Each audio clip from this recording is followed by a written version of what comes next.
Crypto Nation and mining family, it's the end of the week. It's a good end of the week, I should say.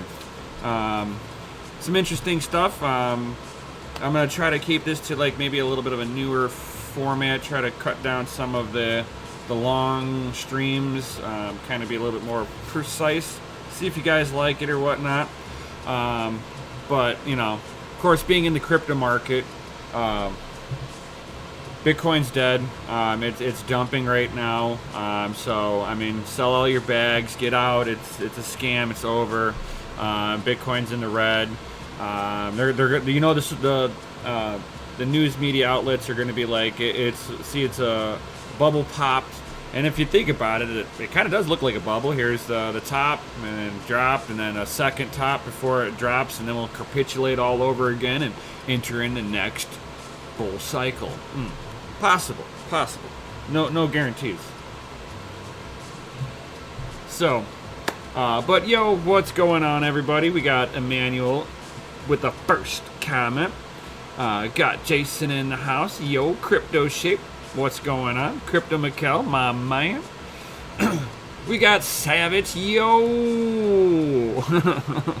We got Yashnik, Alex Perina. Yo, what's up, party people? All you happy hashers out there. So I got a couple of things that I was gonna kind of go over. One was like some new hardware that we'll never be able to get our hands on. I mean, let's just be real about it. If there's a GPU, it's already sold out, right? If not, it's like going for double the price of what it should be. But kind of diving right on into things, kind of the cooler side of the news. I like dealing with hardware, and then we'll talk about the bad news at the end. All right, so let's see here. Hit that button. There we go. So if you guys happen to do what I do, I mine in server cases. This is for you. You're going to be looking, whenever I purchased mine, I got mine for a little bit cheaper, but it was before the bull run market kicked in, so everything was still on bear market prices. People were liquidating stuff, so I was able to get my stuff fairly cheap. So this case is actually pretty nice. I happen to like it. A little on the pricier side, though. It is pricey. So $110 plus $136 in shipping, so you're going to be close to $150 shipped to your door, and it's going to take them a while, like depending on where you're at. Looks like it's coming out of Oklahoma. But what I like about this is that it does come with Delta fans already equipped, so all you've got to do is get a 2,000 watt non-modular. I would go after a non-modular with this one. It's just a lot easier for the cable management, and get like a 2,000 watt power supply that will run on 220 would be the most ideal way to do this. There are other options where you can put a normal power, so like a 1,000 watt power supply, and then right through the opening where the rear IO, you just don't put the IO shield on the motherboard, and then you'll be able to feed a few of the wires from like a HP server grade power supply into there or whatnot. The other thing I would do is the little bays for where the GPUs would go in and something like this, I would definitely take this out, just so that the case has a little bit more airflow. This is a restriction at that point. So I always like to make sure that the server cases can breathe out as well as it can move air through, because this kind of ties in with some of the news that I'm going to talk about in just a second here. So it'll accept your normal motherboard here, risers and all that good stuff. Here's like a top-down view, so this one will fit six GPUs in it, probably 6 to 8 GPUs. That's how mine are.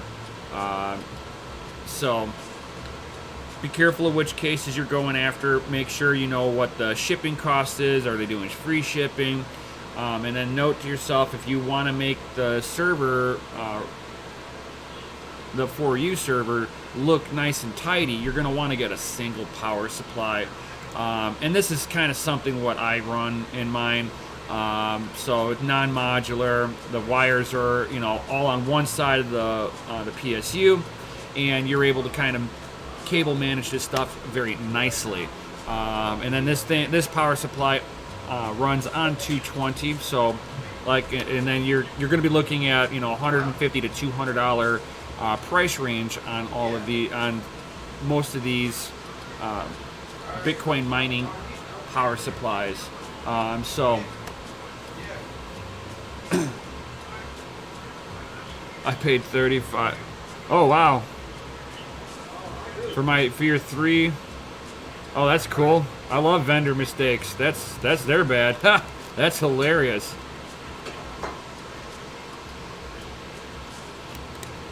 Oh, not a problem, Zian Fonti. If you're just curious about how this mining stuff works, awesome.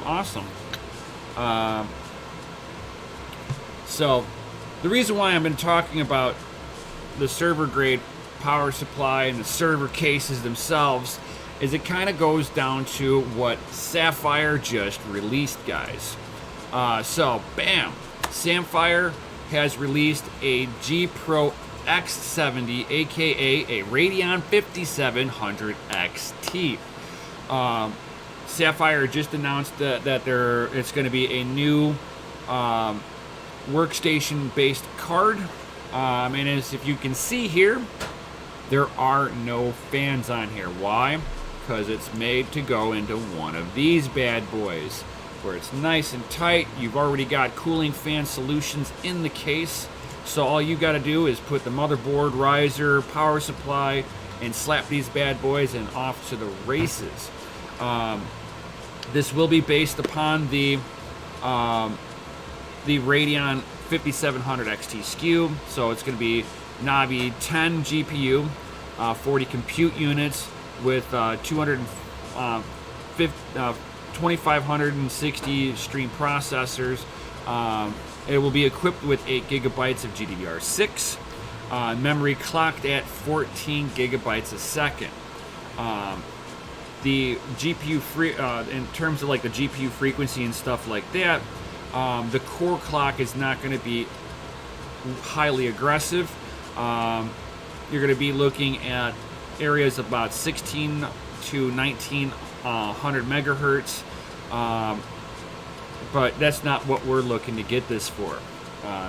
This thing is going to have an efficiency BIOS on there where it's going to put the core into the most efficient state while leaving the memory alone, aka an Ethereum miner, guys.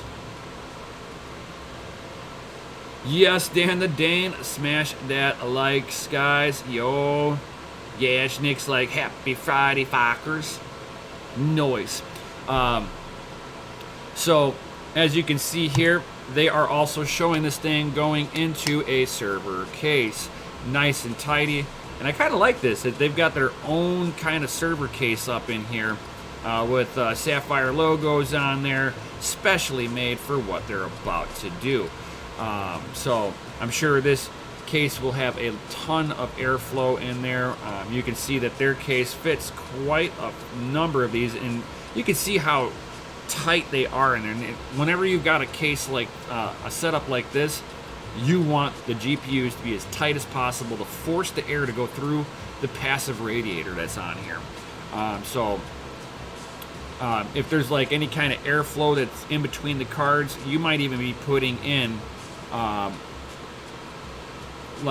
some foam pads into it just so that you're forcing the air to only go through those coolers.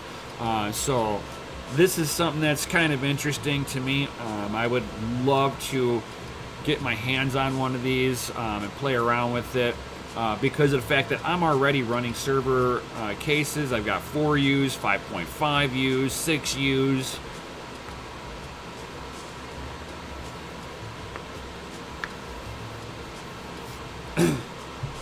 And Max Voltage, what's up, what's up? He's like, happy Friday indeed. Neighbor just had his solar installed, which means a nice referral fee coming my way. Nice, nice, nice. That is awesome, my man. Yeah, Nick's like, free juice?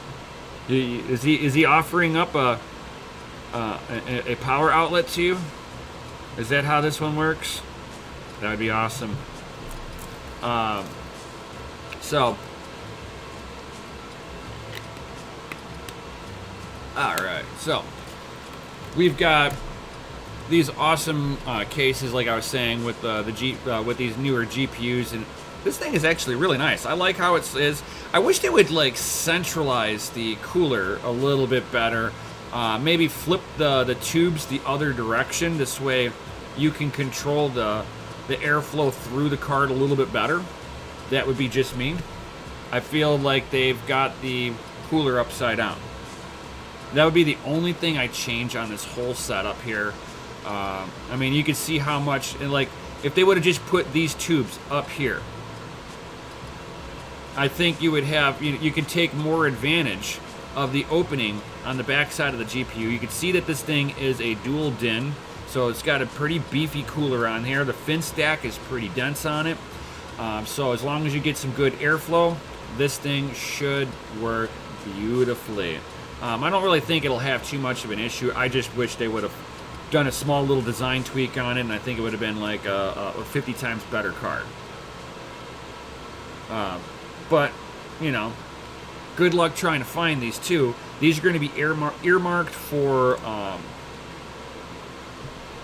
like big compute farms, aka Ethereum farms. Come on, let's be real. This is an Ethereum GPU.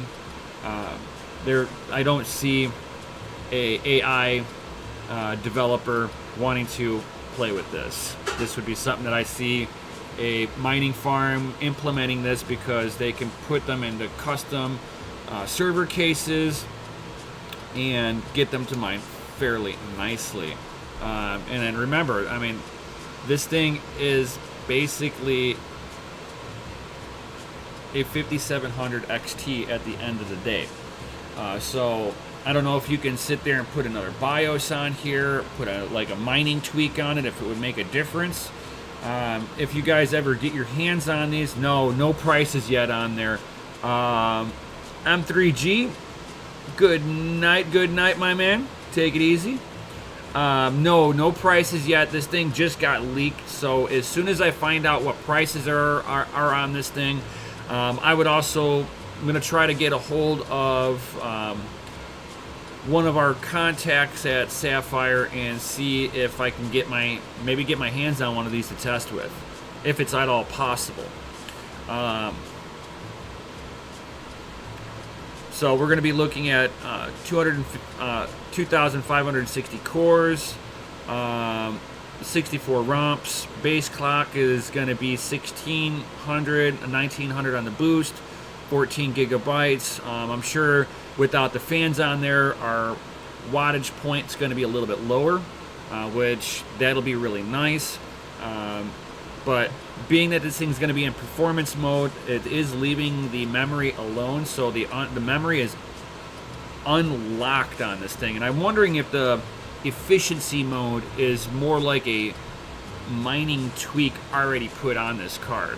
That, you know, it's like plug and play and happy hashing.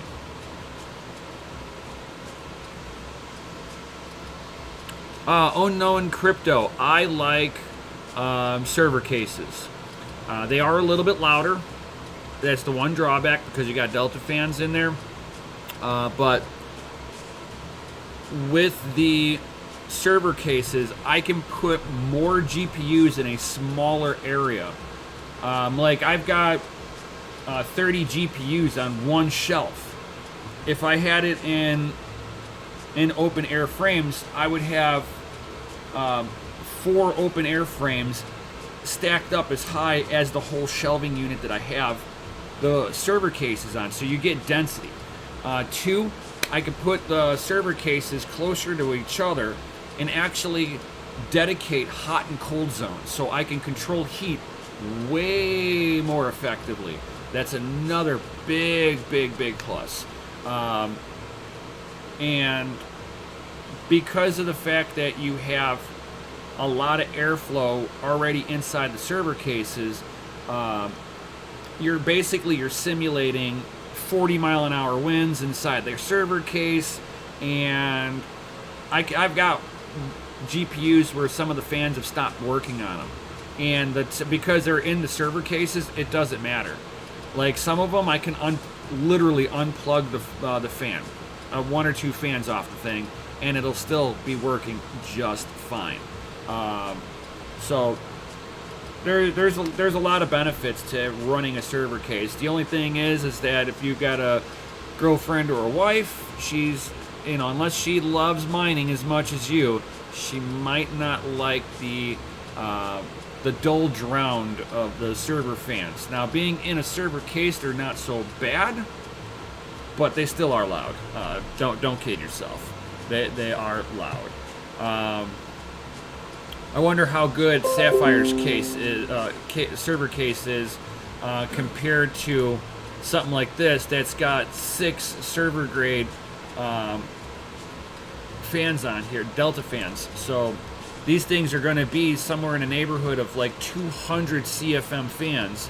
You just crank these things on full power, and your GPUs will stay happy inside of this thing. All right, so.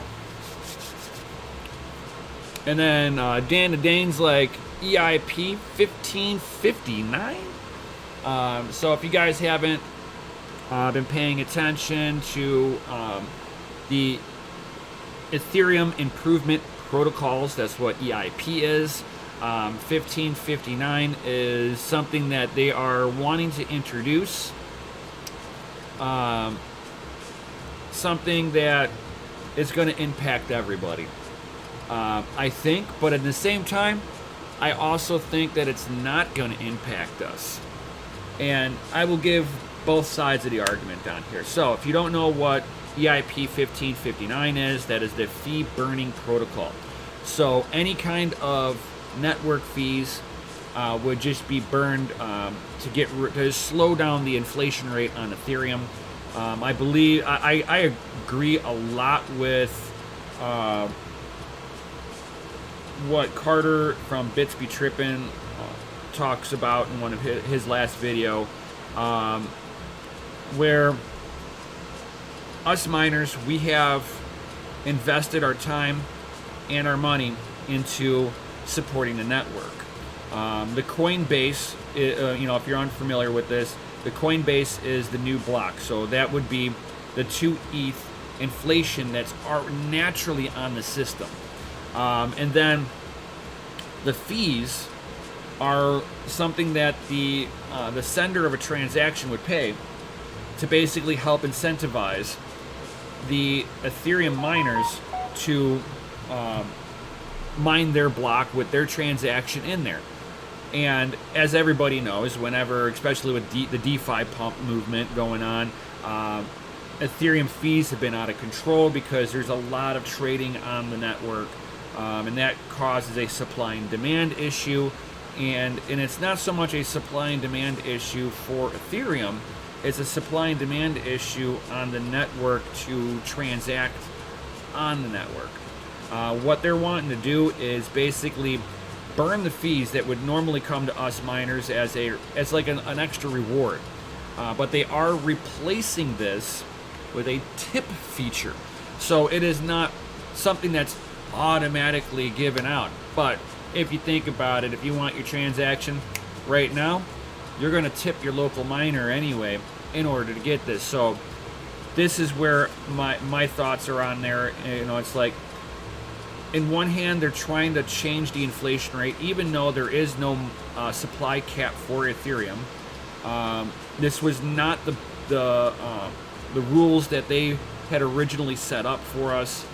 We all knew about the Ice Age points where they reduced the Coinbase, or the new block transmission of Ethereum being created out of thin air, which is our reward to us miners, plus the fee, which is how most proof of work algorithms basically operate. Is you have the Coinbase plus the fee to get your transaction to go through. So if you're seeing that there's a high network fee, hold off for a little bit. You don't need to transact right this second. If your credit card had a fluctuating interest rate on there, you'd be waiting for any time the interest rate was at its lowest.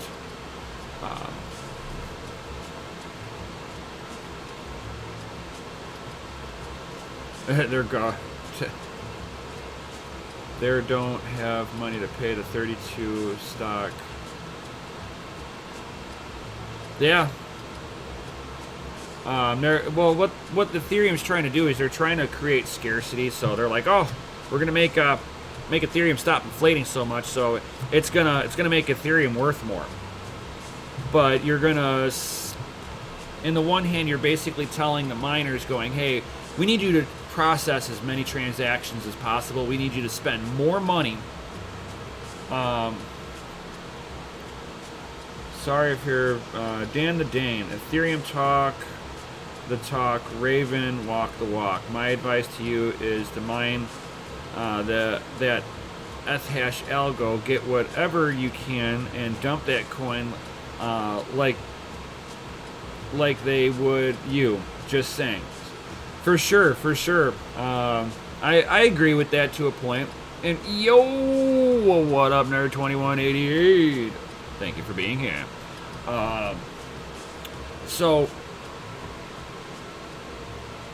in one hand, if they push this through and set up the burn fee on Ethereum, it's gonna make the Ethereum mining kind of shit, for a little while, until a lot of the other miners stop FOMOing in and trying to mine on Ethereum, and then it should equalize out over time as people are like, oh, it's no longer profitable. But if you look at like what to mine or something like that, you can see that Ethereum has twice the profitability than any other coin at this time. So they're trying to sit there and make their reward hash power to reward more relative to the rest of the market. I can see that. They're trying to stop the inflation rate, so they're going to start burning tokens. If you start dropping your the amount of Ethereum you have, of course, over time you should see a pump due to scarcity, but I don't think that's going to happen here. ProgPow is something that they didn't, they thought about. They had too many issues with ProgPow, Dan the Dame, and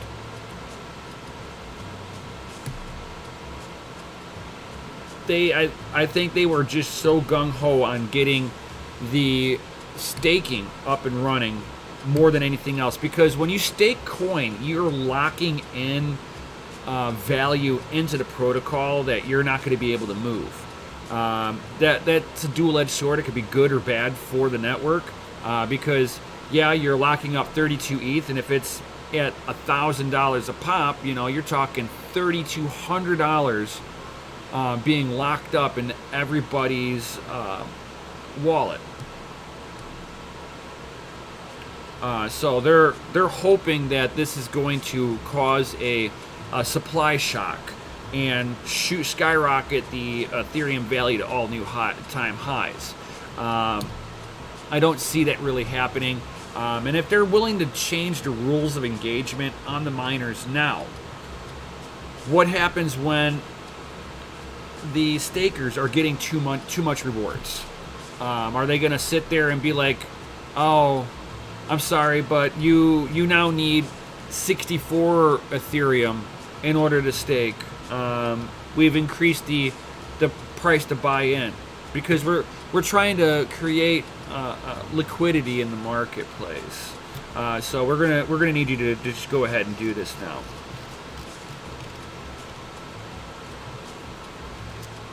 Nerds like ProgPow works too good, so they won't use it. Yes and no on that one, Nerd. They had an issue with the vendors side of it. So they could sit there and spam the network and get somebody's wallet to basically double pay. So there was some issues, and I'm sure they would have been able to figure out how to stop that from happening, but there was a bunch of issues and a bunch of controversy that Prague Pow was them trying to eliminate AMD out of the mining pools because it was such a balance between the cores and the memory that it gave NVIDIA an unfair advantage in the marketplace, and they didn't want that.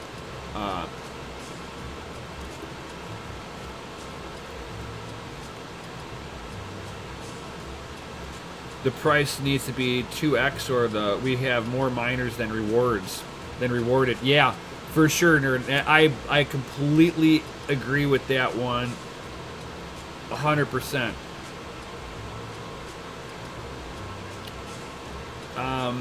That's also a possibility too, nerd. GPU mining may die sooner than most people think, and it's not gonna. I don't think it's gonna be like GPU mining's dead. It's gonna be if you live in California or in a place where your electric rate is above 15 cents a kilowatt hour, you're not mining anymore, unless it's like for a hobby. But then you also have the other thing of, will it thin out the herd enough to make it to where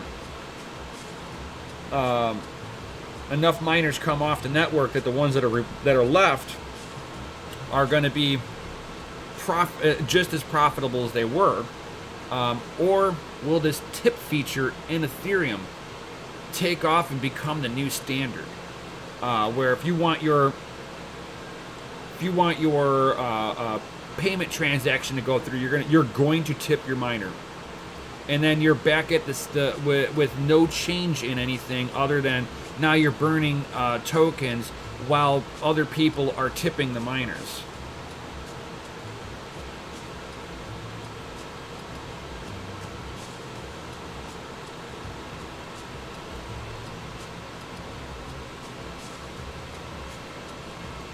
Yes, yeah, and I do see that point too, nerd. That Prague Pow could be programmed to give one more of an advantage than the other, for sure, 100%. And definitely Bitcoin could revert back to CPU mining, GPU mining, or FPGA mining. So I mean, yeah, POS, proof of stake, or proof of shit. Is what the elitists want, especially with Ethereum. Now, this isn't something that's like new. Vitalik Buterin and his colleagues have all been pushing for proof of stake because they believe that mining is a waste, but they couldn't figure out a good way to transition into proof of stake and still keeping security down. So, have they got it now?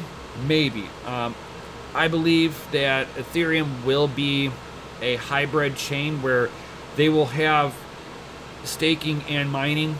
How they're going to implement this will be an interesting one.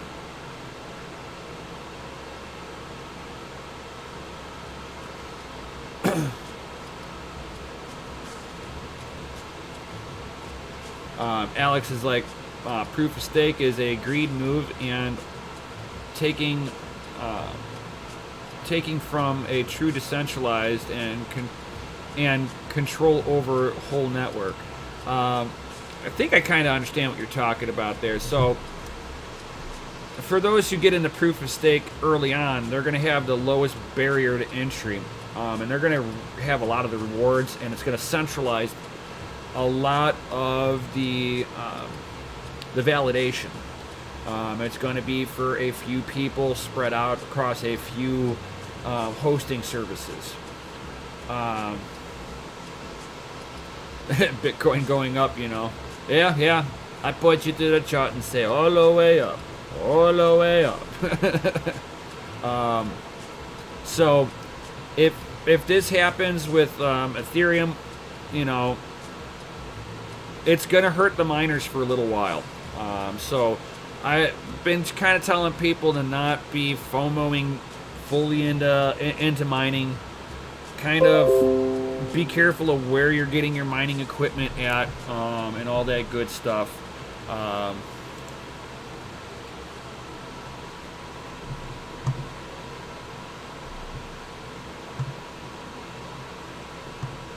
Cool, cool. So I did kind of answer it the right way. So, um, so proof of stake's going to be a dual-edged sword at the end of the day.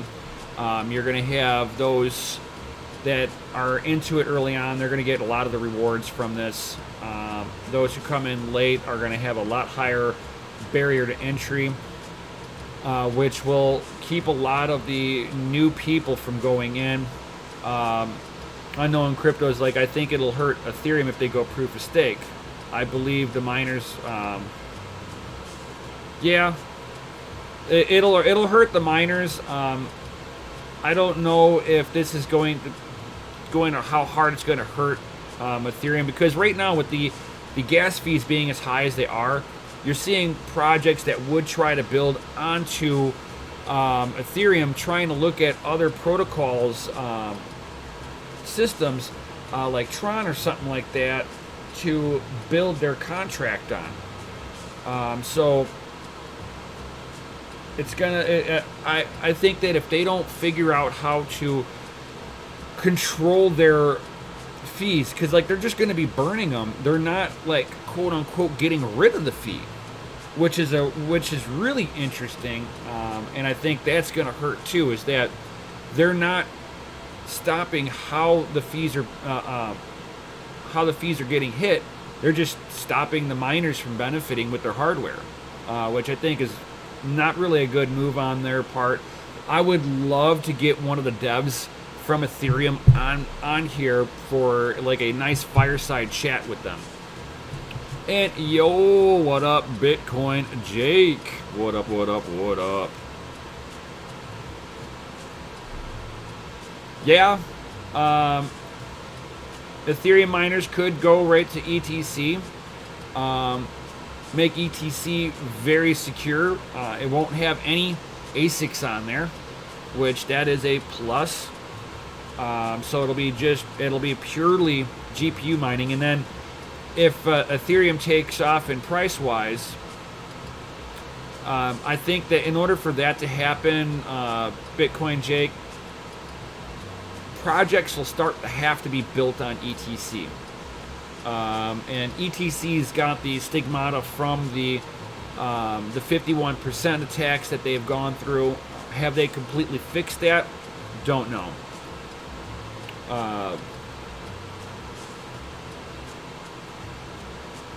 Yeah, and I believe with that one too, ETC doesn't have enough money for all of us miners to really get in. And John Jermaine, what's up, what's up? He's like, don't pay us, we'll move to another coin. And that's true, but it's like, after Ethereum's not profitable to mine, it's like, okay, what do you go after?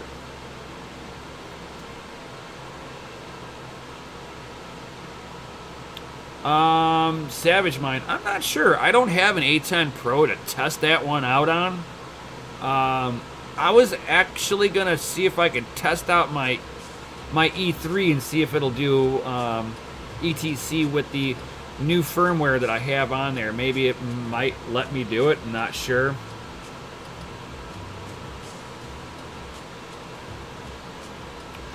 Jason Osborne, that's pretty much how the E3s are already, is that they're doorstops right now. Unless you've got free power and you can mine shit coins. Yeah, they're a collector's item at this point. Mine are off. I haven't been using them whatsoever.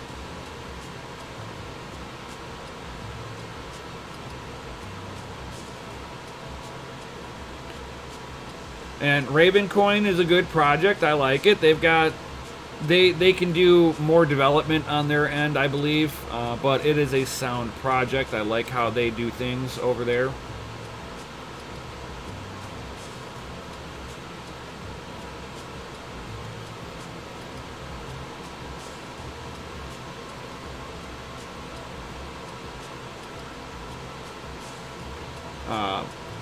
Add all the alts together and pay less than ETH does alone right now. Yeah.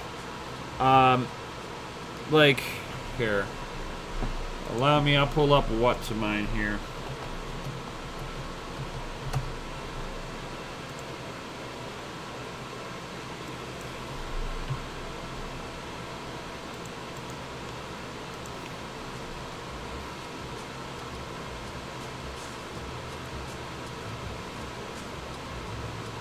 Okay, so here is a 1070 Ti, just one.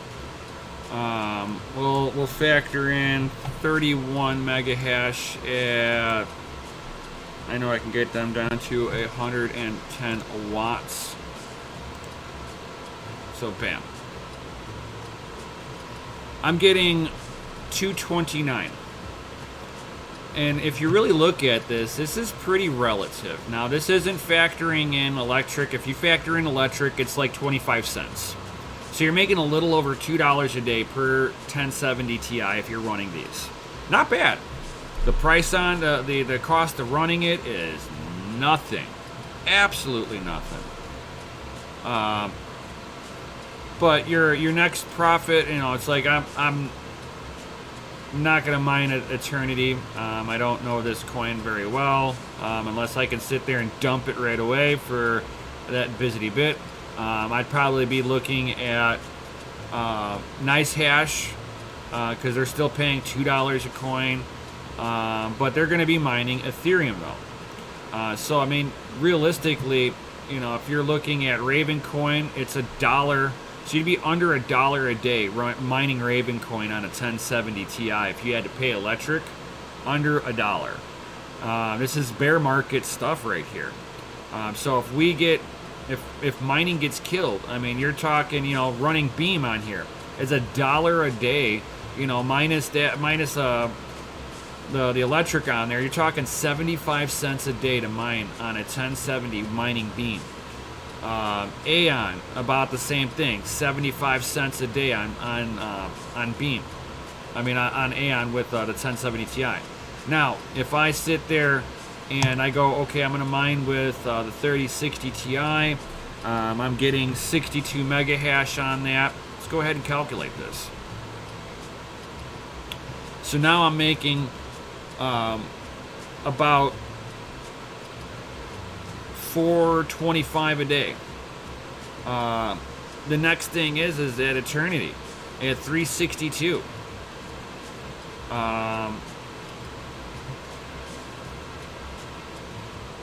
You know, you're talking Raven coin, $1.75. You know, take home, and that's with 10 cents a kilowatt hour. You know. Aeon, you're getting let's say $1.40 a day on a 3060 Ti. Beam, you know, $1.30.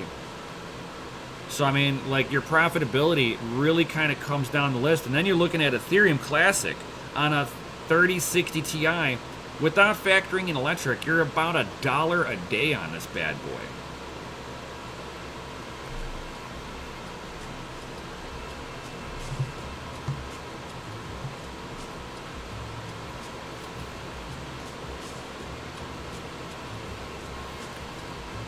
Yeah, nerd, you can do that if you let it drink the wattage. I put my stuff into efficiency, so if I'm running 110 watts at 31 mega hash, so is the 25 more watts worth 3 to 4 mega hash? To me, no.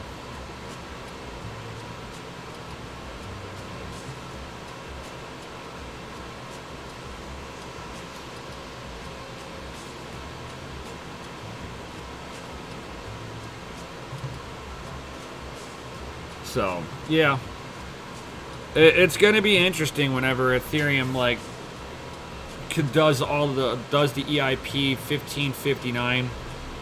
It's going to hurt people. It's going to hurt them right in their hash pockets. Red Panda, yo, Panda. 3080s all the way. Them for president. Yo, so yeah, and I should have another card here next week. Yo, it's like I might be telling you guys to don't FOMO into buying mining equipment, but I'm still dollar cost averaging into mine. So definitely, you know, kind of address your situation. Can you sit there and pay for the electric out of pocket and not worry about how badly your profitability tanks once they impose this improvement protocol for fee burning?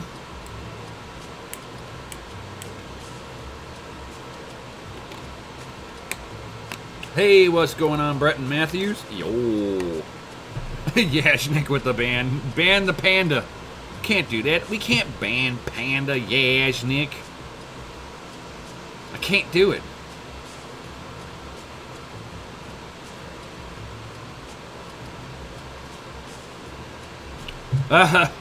Oh God, yeah. The AAA wave frames. Those are they're hard to get your hands on.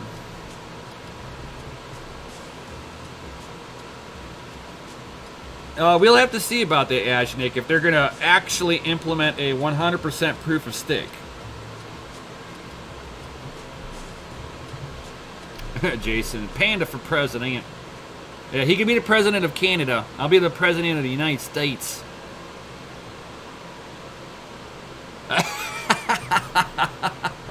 Oh my God, that's too funny, Red. Oh my God. Over my dead furry hands. Yes.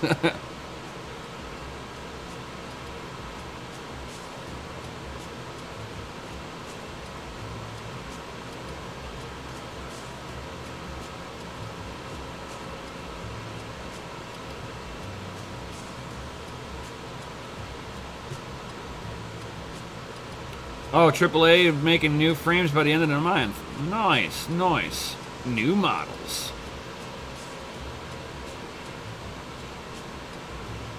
President Nemesis, King Crypto. I wouldn't go with that far. That's funny, though.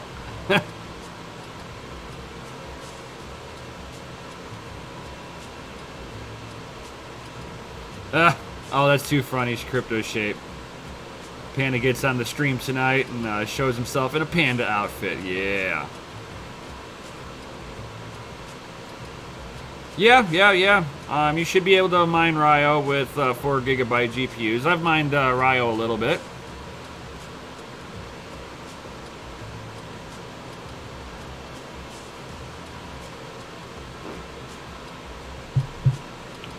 All right, guys. So I was trying to keep this to be about a half an hour stream, but you know, it's like I'll sit there and answer questions from all of you awesome people.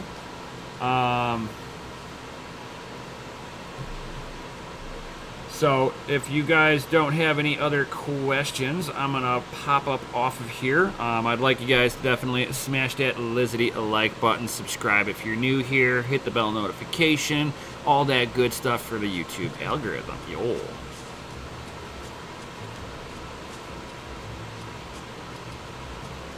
Yeah, that's what I'm thinking too, nerd. That ETH will proof of stake will be here to stay, and they're gonna kill off mining.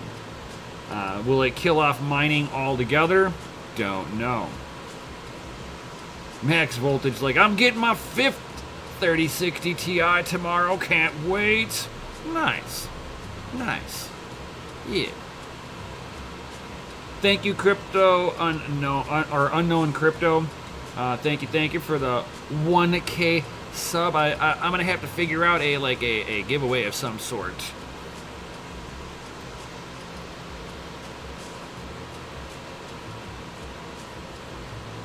Oh, no problem, Brenton. That's why you got to make sure, Brenton, that down below, make sure that the little bell notification's turned on for everything, and hope to God that YouTube sends you the information the next time.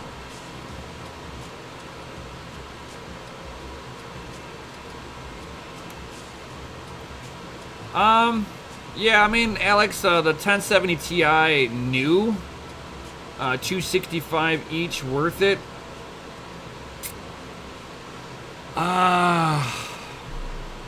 For new, maybe. If I was looking for new GPUs, for my personal PC, I might. Mining wise, I would probably look at the used market and see if I can get them around $200. That would be me. Oh, that's too funny, Brenton.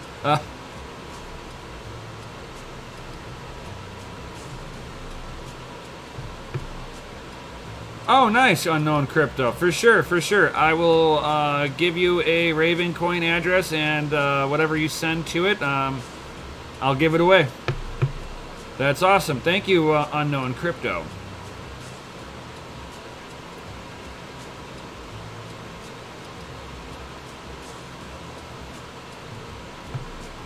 Second gen, I'm choking.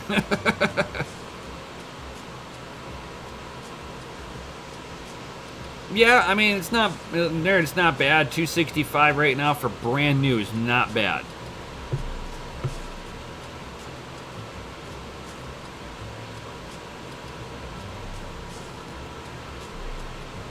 Oh god, yeah, Nick, you're a conspiracy theorist over here.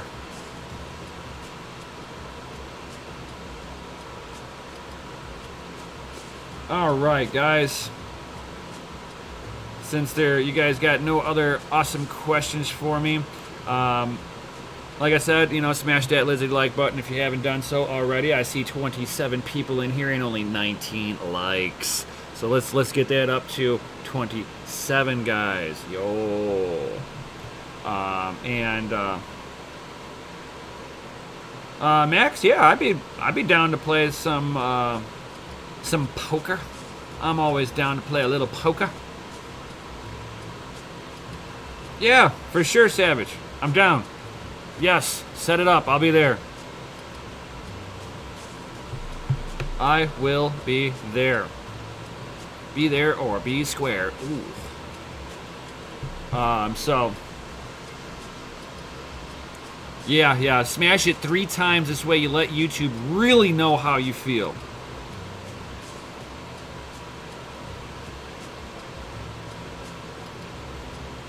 EVGA Weekly is going live in 13 minutes. Oh, yo, I've got to check that out.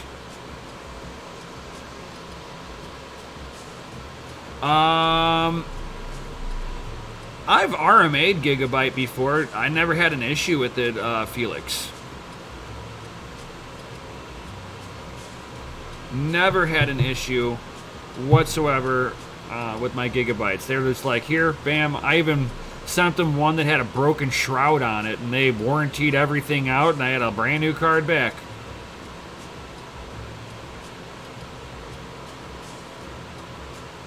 Oh yeah, everybody enjoy the super high mining rewards. Get it while the getting is hot. And whenever there's a good pump it into Bitcoin. Not financial or mining advice. Just things I do.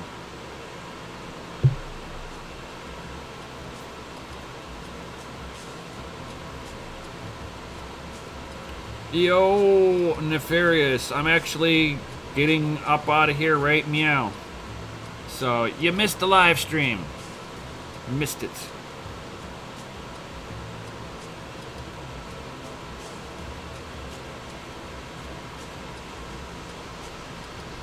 Oh, nice. Just got to the hotel. Nice.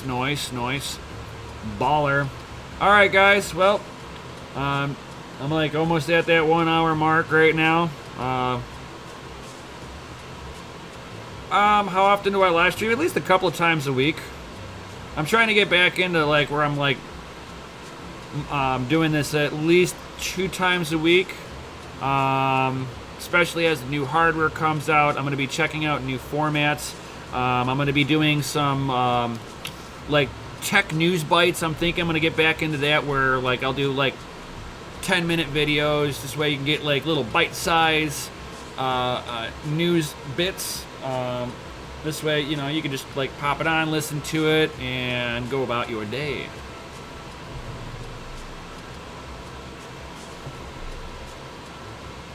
So, yep. No problem. Thank you, Nerd2188. Yo, thanks for the stream. Thank you for being here. And I will definitely check out the EVGA Weekly, see what kind of news they've got coming out. Definitely Guys, check out DCA Adventure also, as I will be on there later on tonight at 9 p.m. Central Standard Time. And it'll be, it's our Friday night, so we just kind of have like more of like it's a kickback and hang out with all of you awesome people. Sometimes we get serious, sometimes we just fall off the rails. So find out tonight, and I'll definitely see you all on the next one. Yo! I'll be having another GPU coming into his house next week, so we're gonna have some more testing. Yo!